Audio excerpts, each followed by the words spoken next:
Now, President Zelenskyy is showing absolutely no sign of doing that. He continues to stand strong. He is insisting his country will never surrender. So, does he deserve the Nobel Peace Prize? Seems to me that that is a bit of a no-brainer. But one problem is that this year's nominations have already closed. Unfortunately, they closed right before the invasion. However, one campaigner in the Netherlands is not letting that stand in his way. He's spent the last 10 days ringing round the great and the good, gathering their support for a late entry for the Nobel Peace Prize for Zelenskyy. So I'm delighted now to speak to Oliver van Loo in the Netherlands about this incredible campaign. Thank you for coming on GBNews, Oliver. Tell us, where did this campaign start? What made you decide to take it up? Thank you, Isabel, for having me. So it's great to join your show. Let's say, I think after 7 days after the invasion, that is 7 days after February 24th, the discussion in Europe was, can Ukraine join the EU? Can they join NATO? Can we provide a no-fly zone? And the answer to a lot of those questions was no. So my idea was, what can we do? What is within our possibilities? And this is actually the outcome of that question. We can nominate the courageous people of Ukraine and their president for the Nobel Peace Prize.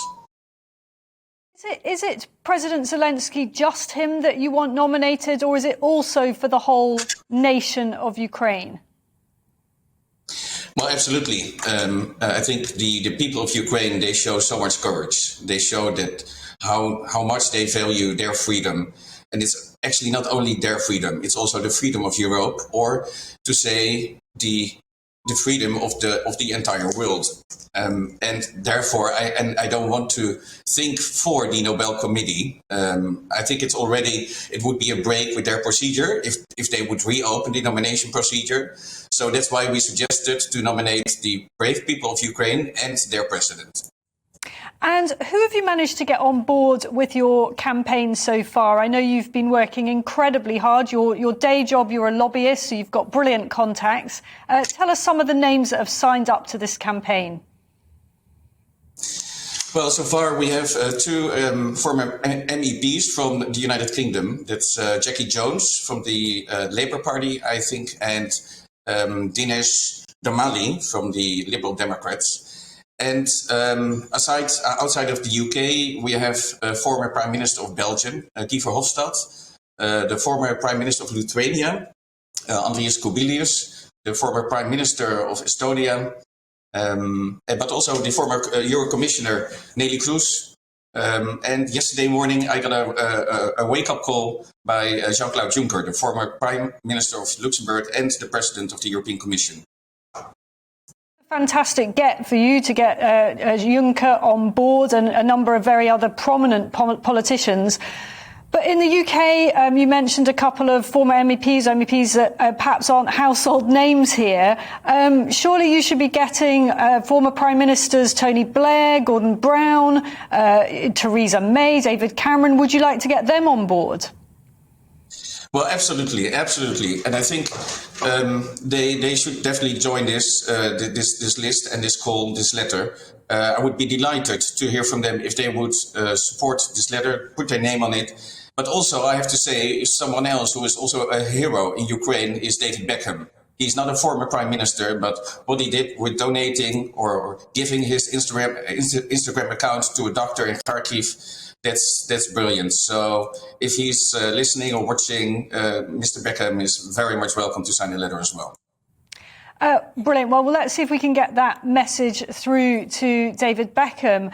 Now, I understand that you had some contact with former US Secretary of State Madeleine Albright, who sadly passed away this week, but you had also reached out to her for your campaign. Can you tell us about that?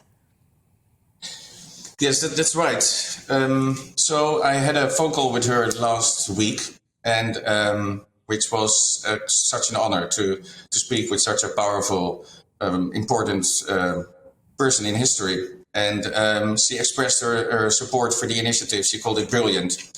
And we just needed to formalize it and due to practical details, I needed her email address, and I sent the letter by text, and I was waiting for her response. So she's not on the list because, well, she expressed her support, but I just asked her, please read the letter carefully and then respond to me if you want to join the letter. But it was, of course, a great experience to speak with someone that important, and it was great to hear from her that she very much supported the initiative.